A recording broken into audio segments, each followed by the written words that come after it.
পৃষ্ঠা 241 বিজ্ঞাপন 15 নম্বরের প্রশ্নোত্তর।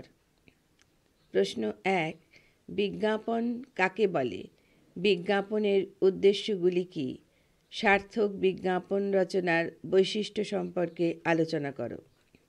উত্তর: বিজ্ঞাপন হলো কোনো পণ্য বা সেবা ক্রয়ের জন্য বা কোনো তথ্য বা সংবাদ জনসাধারণের দৃষ্টি আকর্ষণ করার উদ্দেশ্যে এক প্রকার লিখিত বা মুদ্রিত বা চিত্রিত বা দৃশ্যায়িত প্রচার।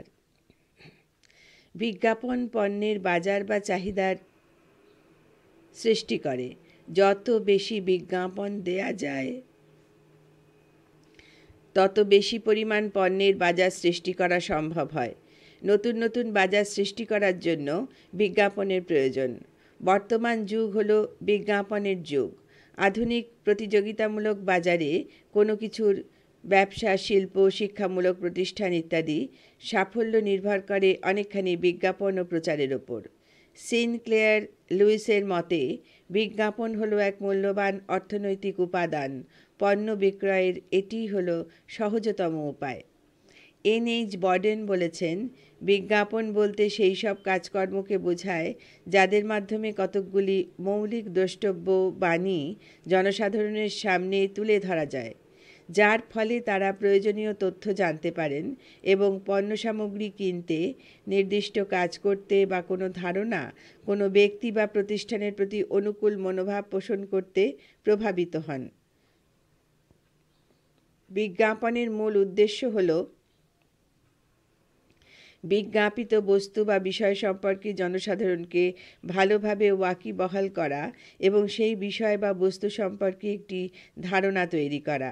বিজ্ঞাপনের উদ্দেশ্য হল উৎপাদিত পণ্যের চাহিদা বা বাজার সৃষ্টি করা এবং পণ্য বিক্রয়ের পরিমাণ বাড়ানো। যুগোপযোগী নতুন নতুন ফ্যাশন ও পছন্দ অনুযায়ী উৎপাদনকারী সংস্থাগুলি অভিনব সব পণ্য উৎপাদন করে বিজ্ঞাপনের মাধ্যমে সেগুলির গুণাগুণ জনসাধারণের তথা ভোক্তাদের কাছে তুলে ধরে তাদের জীবনযাত্রার মান বাড়াতে পারেন। বিজ্ঞাপন সাধারণত 9 প্রকারের হয়ে থাকে, যথা: 1. জনস্বার্থমূলক বিজ্ঞাপন। 2. শিল্প ও সংস্কৃতি বিষয়ক বিজ্ঞাপন। 3. ব্যক্তিগত বিজ্ঞাপন। 4. বাণিজ্যিক বিজ্ঞাপন। 5. খেলা সংক্রান্ত বিজ্ঞাপন। 6. অবাণিজ্যিক বিজ্ঞাপন। 7. সরকারি ঘোষণা সংক্রান্ত বিজ্ঞাপন। 8. নিয়োগ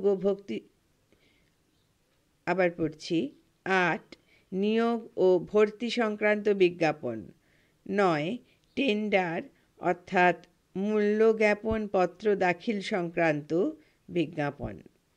বিজ্ঞাপন রচনার কৌশল বা বৈশিষ্ট্য সম্পর্কে আলোচনা করতে গেলে প্রথমেই দেখতে হবে যে বিজ্ঞাপনটি কাদের উদ্দেশ্যে রচিত হচ্ছে।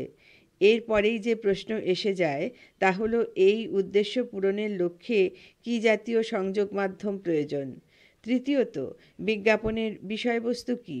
চতুর্থত, যদি পণ্য বস্তুর বিজ্ঞাপন হয় তাহলে কী জাতীয় পণ্যবস্তু। পঞ্চমত, বিজ্ঞাপনের ব্যয় সংক্রান্ত তথ্য জানতে হবে। পৃষ্ঠা 242 বিজ্ঞাপনের মাধ্যমে যে খবর বা বার্তাটি পরিবেশিত হবে তার উপর বিশেষভাবে গুরুত্ব দেওয়া প্রয়োজন। বিজ্ঞাপনের ভাষা কী হবে তা অত্যন্ত সতর্কতার সঙ্গে বিবেচনা করা প্রয়োজন। বিজ্ঞাপনকে যথাসাধ্য নান্দনিক করে তুলতে হবে। অবশ্য পণ্যের বিজ্ঞাপনের ক্ষেত্রে পণ্যের প্রকারভেদের উপর বিজ্ঞাপন করা যাবে। বিজ্ঞাপনের ভাষাশৈলী পণ্যের বিজ্ঞাপনের উপরে বিজ্ঞাপনকে যথাসাধ্য নান্দনিক করে তুলতে হবে। অবশ্য পণ্যের বিজ্ঞাপনের ক্ষেত্রে পণ্যের প্রকারভেদের উপর নির্ভর করবে বিজ্ঞাপনের ভাষাশৈলী। এরপর আসবে মাধ্যম নির্বাচনের ব্যাপার। মাথায় রাখতে হবে কোন পথে প্রচার মাধ্যমের সর্বোচ্চ স্তরে পৌঁছানো সম্ভব। উপস্থাপনার কৌশল নির্ধারণ করাও খুবই গুরুত্বপূর্ণ। যদি টেলিভিশনের মাধ্যমে বিজ্ঞাপনটি প্রচার করা হয় তাহলে কোন সময়ে পরিবেশিত হবে এবং কত বেশি দর্শকদের কাছে পৌঁছানো যাবে তা লক্ষ্য করা প্রয়োজন। যদি সংবাদপত্রের মাধ্যমে বিজ্ঞাপনটি প্রচারিত হয়, তাহলে তা সংবাদপত্রের কোন স্থানে প্রকাশিত হচ্ছে বা কোথায় প্রকাশিত হলে সর্বাধিক মানুষের দৃষ্টিতে আসবে, সেদিকে লক্ষ্য রাখতে হবে।